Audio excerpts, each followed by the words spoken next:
All right, everybody, welcome back. We are going to go ahead and finish. What lesson are we on? 6.2, right? Okay. We're going to finish 6.2, inverse relations and functions. Let's get right to it. Yesterday, we finished up with this lengthy process of finding the two inverses of this quadratic and then determining which side of the quadratic each inverse goes to, called restricting the domain. So we said that this blue curve is the inverse of this blue portion of the quadratic. This was the positive square root graph. So that's only when the quadratic was greater than or equal to -1. And we said this red curve, which is the negative square root graph, is the inverse of, actually it's orange, the inverse of the orange side of the quadratic, which means the quadratic was restricted to x is less than or equal to -3. Well, today we're going to talk about how they can be used in the real world. I don't know, like we could call it a word problem, but this is really just a real world example. And we'll also talk about how we can confirm whether or not things are actually inverses of one another.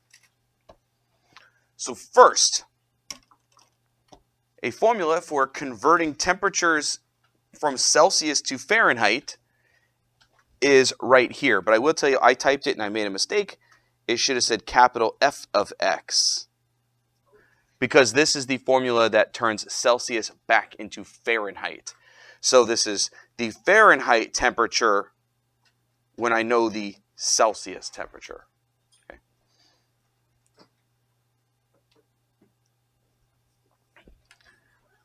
So we have an equation here. It's true, I didn't make this up.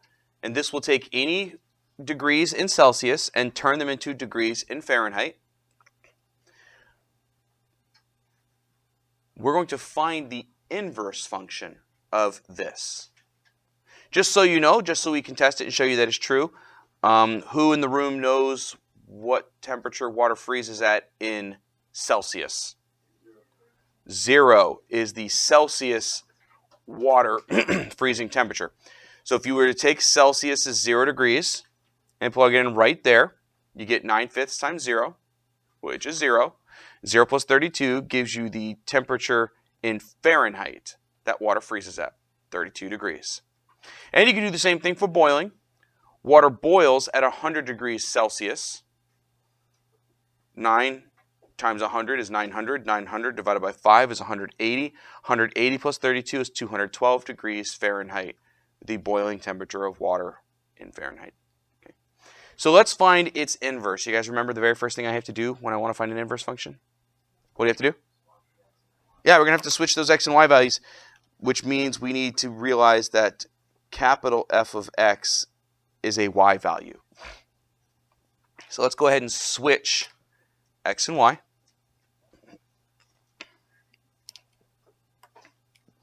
It's going to give me x equals 9 over 5 y plus 32. Our job is to get the y value alone now. What are we going to do first? Subtract 32. Good. So let's go ahead and subtract 32 from both sides. Gives me x minus 32 equals 9 over 5 times y. Now I can get y alone in 2 steps, or I can make my life really easy and get it alone in 1 step. I'd rather get rid of that 9 over 5 in 1 step. And what we're not going to do is divide by 9/5. We don't want to divide by a fraction. So what could I do to make the 9/5 go away? Multiply by 5 over 9. Perfect. Good job. Yeah, we're going to multiply both sides by the reciprocal fraction, 5 over 9. Do yourself a favor. Don't distribute. Multiplying by 9/5 and multiplying by 5/9 will give you a 1. So you're left with this formula. Y is 5 over 9 times x minus 32. So if capital F of x By the way, this is F inverse, capital F inverse of x. If capital F of x turned Celsius to Fahrenheit, what do you think its inverse does? Yeah, it converts Fahrenheit to Celsius. So we actually have these two things. We have that the Fahrenheit function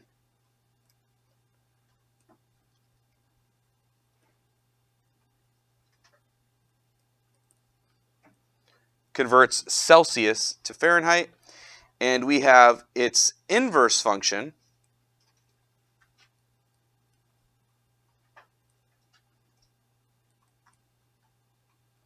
which is actually going to convert to Celsius. Pretty neat. Inverse. Oh, so it says describe its meaning. I guess we could write in words. F inverse converts Fahrenheit to Celsius. That's what it does. Ta-da! So if you ever have a temperature in Fahrenheit and you are curious to know what it was in Celsius, you could subtract 32 and multiply by 5 over 9. And there you go. So what do you think the temperature is outside? It's kind of cool right now in Florida. What's the temperature? Well, what was it this morning? 40? How about we make our life easy and say 50? Let's say it's 50. And the reason why I said that's going to make our life easy is because 50 minus 32 is 18, and I could divide 9 by 18. I said that backwards. I can divide 18 by 9. So that 50 degrees Fahrenheit is 10 degrees Celsius. How about that? Jared, you're nodding. Are you more familiar with Celsius or Fahrenheit? Fahrenheit? Are you familiar with using Celsius, though, or no? Yeah. It's always funny when I go over to my father-in-law's house because he's from Italy. They have Italian station on because his mother is in her late 80s and she doesn't speak English. So they have an Italian channel, and so she's watching when the weather comes up. It's wild to see the map of Italy, and everything is these ridiculous, what looks like ridiculously small numbers on their temperatures. It's so weird just to think about. And they're like, oh, it's going to be a pleasant 16 degrees out, because they don't say Celsius. They just say 16 degrees. And you're like, whoa.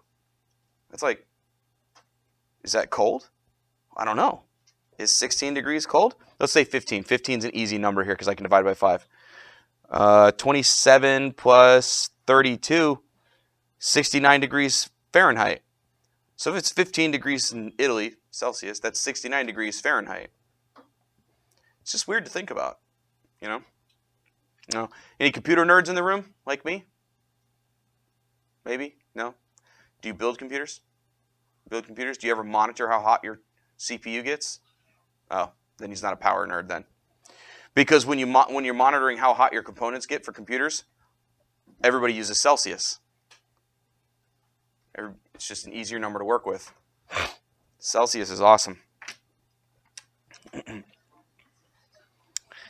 Anyway, some students actually care about the flow of the knowledge that I'm presenting. They care, how is this related to the things we just learned? So how is inverse functions related to the material that we did in 6.1? The answer is compositions. In order to show if two functions are inverses of one another, we have to compose them. And if composing two functions gets you just the variable x, and it doesn't matter what order you compose in, then we know that those two things are actually inverse functions. For example, let me bring a piece of scrap paper.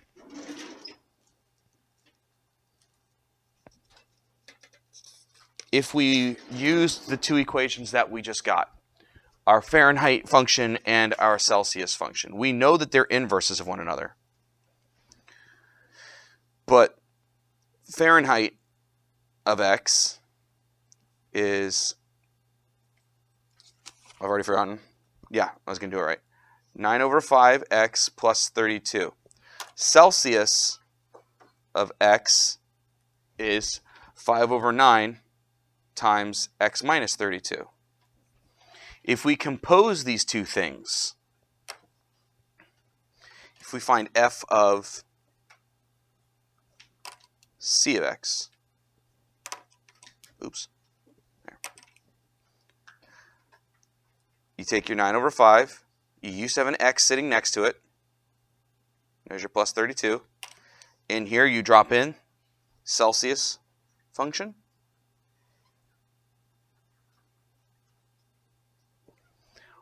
Nine over 5 and 5 over 9 are reciprocals. What do you get when you multiply reciprocal functions? You get 1. You get 45 over 45, which is 1. And what this leaves you with is x minus 32 plus 32, which is just x.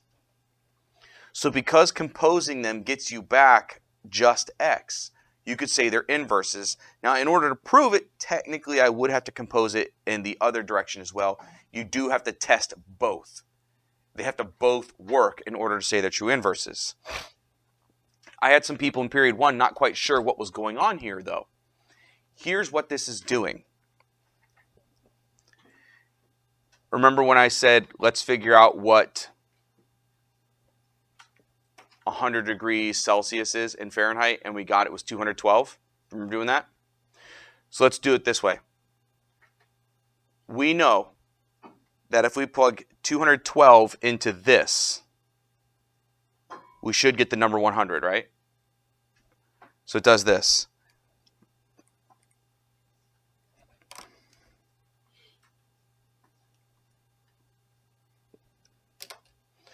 So we take our 212 degrees Fahrenheit and we plug it into our Celsius function. 212 minus 32 is 180. 180 divided by 9 is 20, and 20 times 5 is 100. So this question actually says, what is f of 100? Can we all agree that Celsius of 212 is 100? Great. So this question actually says, what is Fahrenheit of 100 Celsius degrees? So you take the 100 and you put it right there.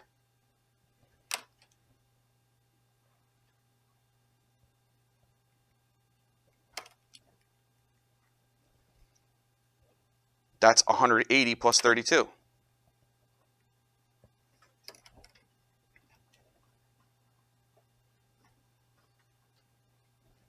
The reason why that worked is because Fahrenheit and Celsius functions are inverses, and they literally cancel each other, leaving you just the 212.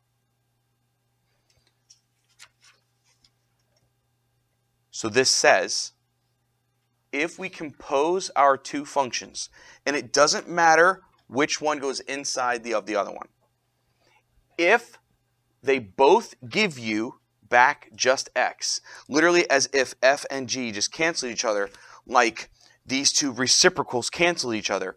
If two functions literally just cancel each other and leave you an x all by itself, then they are inverse functions. But it must be done in both orders in order for it to work. So if you try f of g of x and it gives you x, woohoo, there's a really good chance they're inverses. But you do still have to check g of f of x and make sure it gives you back x. If you compose f of g of x and you don't instantly get x, stop working, not inverses.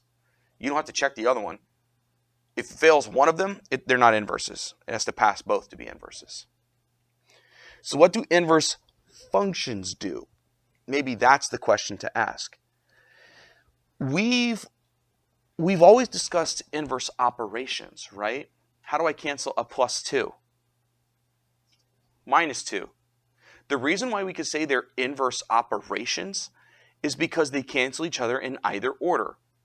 Plus 2 minus 2 or minus 2 plus 2.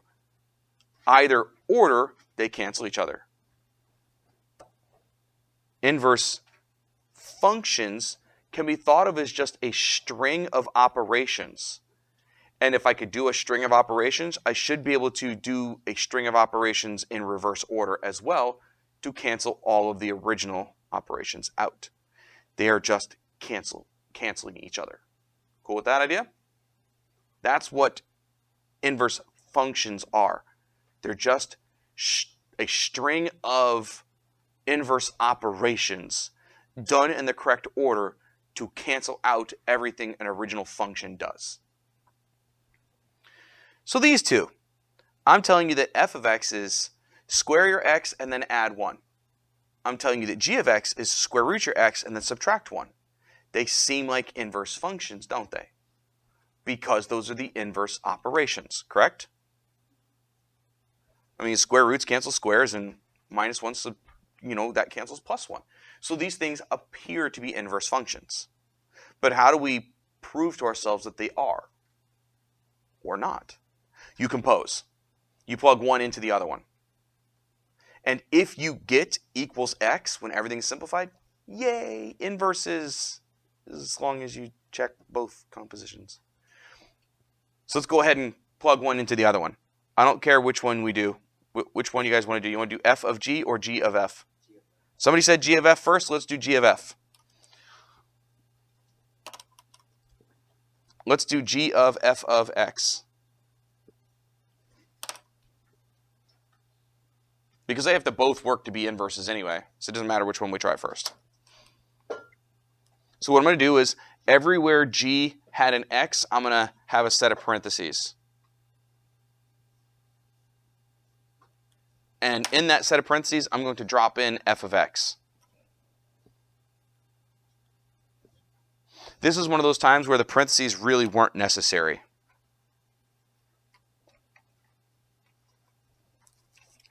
Red and blue make purple.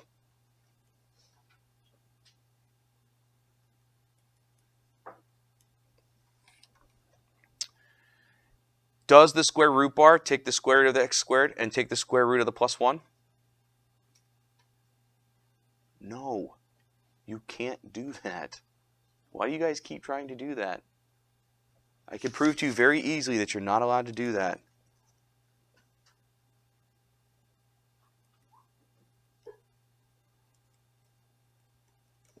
Here's the proof. Give me a number for x. 2. Okay. If x is 2, this is square root 5, right? Because 2 squared plus 1. Is that equal to 2 plus 1?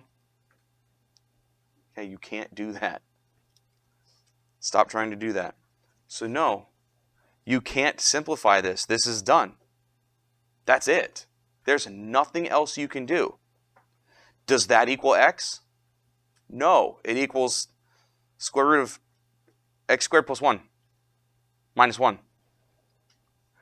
So no, that does not equal x. So since it doesn't equal x, these are not inverse functions.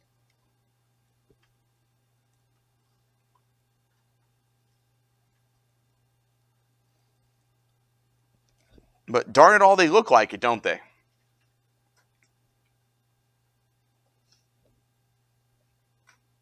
They sure look like it would have worked, but it doesn't. Those are not inverse functions. They're not reflections of each other over the line y equals x. They're just not. Now you could manipulate it to make them almost be perfect inverses. If I had written it differently, if this minus 1 was underneath the square root bar, then they would have been much closer to being true inverses. It still wouldn't have been perfect though, because of what we did yesterday. Because when you compose them one direction, you would have gotten a plus or minus x. That's not the rule. The rule is x. It would have been closer though. Like if I had done this, these are inverses.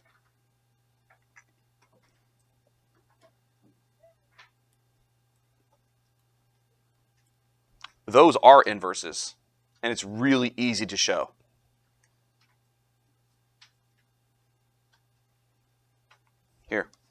take this x to the third plus 1 and drop it in right there. You get x to the third plus 1 minus 1. The plus 1 and the minus 1 cancel. You have x to the third. What's the cube root of x to the third? X. And also, take this and drop it in right there. So we're going to cube this cube root. It cancels. Leaves me an x minus 1. Oh, by the way, there's still a plus 1 here. X minus 1 plus 1, x. So that fast, I was able to do composition in my head to show that, yeah, these two are inverses. These two are not. Yes, sir.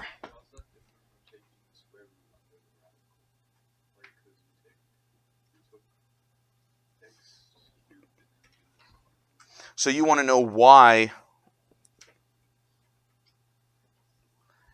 these two things operate by different rules. So like this one gives me plus or minus, and this one just gives me plus. Here's why. When you have a positive number and you raise it to an even exponent like 2, you get a positive number. If you have a negative number and you raise it to an even exponent like 2, you get a positive number again. So when something is a perfect square, we don't know if it was a positive number that was being squared or a negative number that was being squared.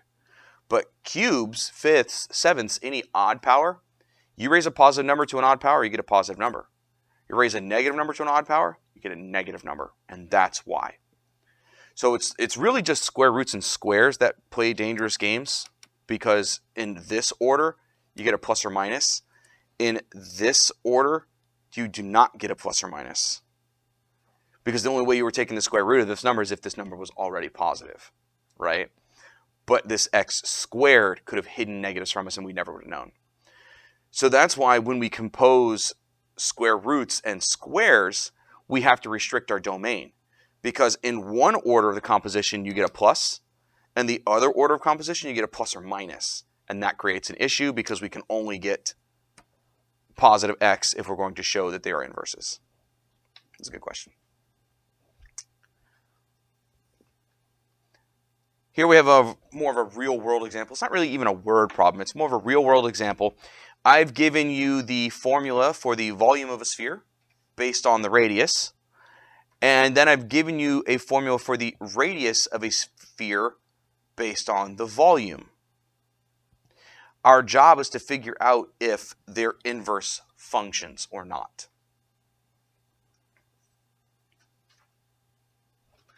We can't say of x. It doesn't really work. Because the variable for volume is radius. The variable for radius is volume. So we can't say of x.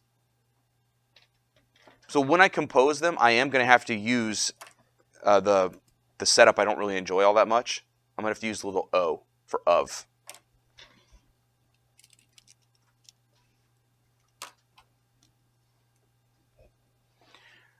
And in order to show they are inverses, I have to compose one direction, and if I get a variable at the end, just a naked variable at the end, then I have to compose the other direction, see if it worked again.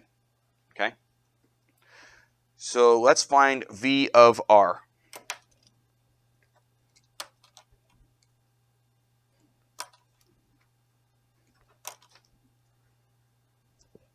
That means in my volume formula, in my volume function, where I had a variable, I'm going to have a set of parentheses.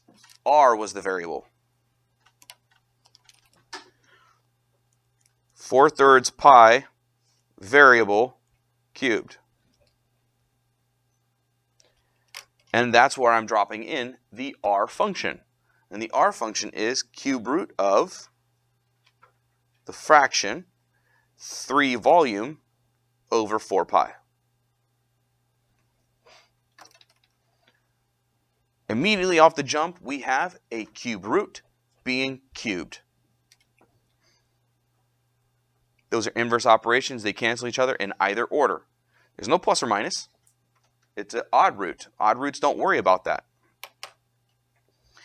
What it gives me is 4 pi over 3, because that pi is actually over 1, so I can say it's 4 over 3 times pi over 1. If you need to think of it that way, go for it. But it gives me 4 pi over 3, and in those parentheses, what's left is 3v over 4 pi. Oh. 4 pi over 4 pi is 1, so those cancel.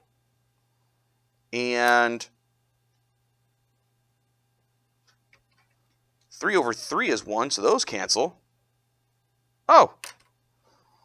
All that's left is the variable r, or v, excuse me, a naked variable.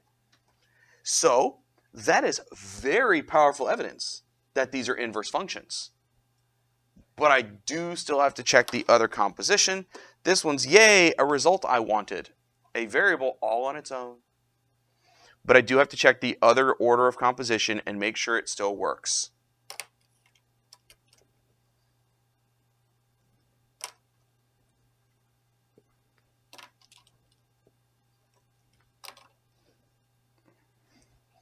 Now I take my radius function, and wherever it had a variable, I'm going to have a set of parentheses that I drop in function v. Okay.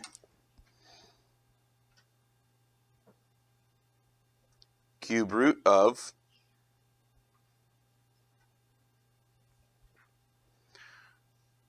and v happen to be on top of the fraction bar. That's where I'm going to throw 4/3 pi r cubed.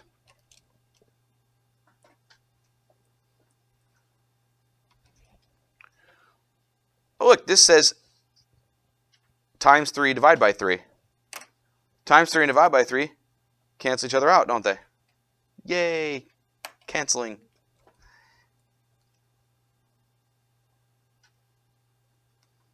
What's left on top of this fraction is 4 pi r cubed. And the bottom is 4 pi. But 4 pi divided by 4 pi is 1. Oh, crud. I hit the R. I didn't mean to hit the R. Darn it.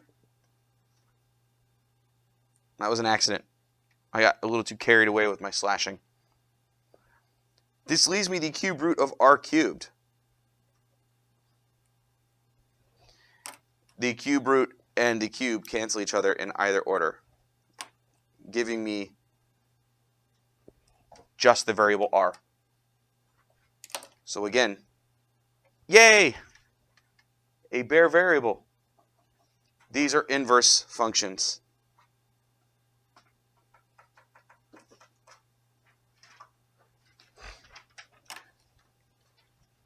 That's the entire lesson. Well, it finishes the entire lesson. It's not bad, right? Do you have any questions about compositions? Do you have any questions about testing things? Yes, ma'am.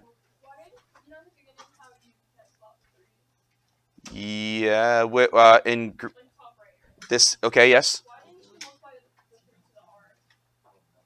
Well, I could if I wanted to, but the times 3 and the divide by 3 would have canceled each other even if I had multiplied. There's not distribution going on here because this is all one thing. So if you multiply it by 3, you multiply it by 3 a single time. But then the divide by 3 would have canceled it. More questions on it? No? Okay, hold on.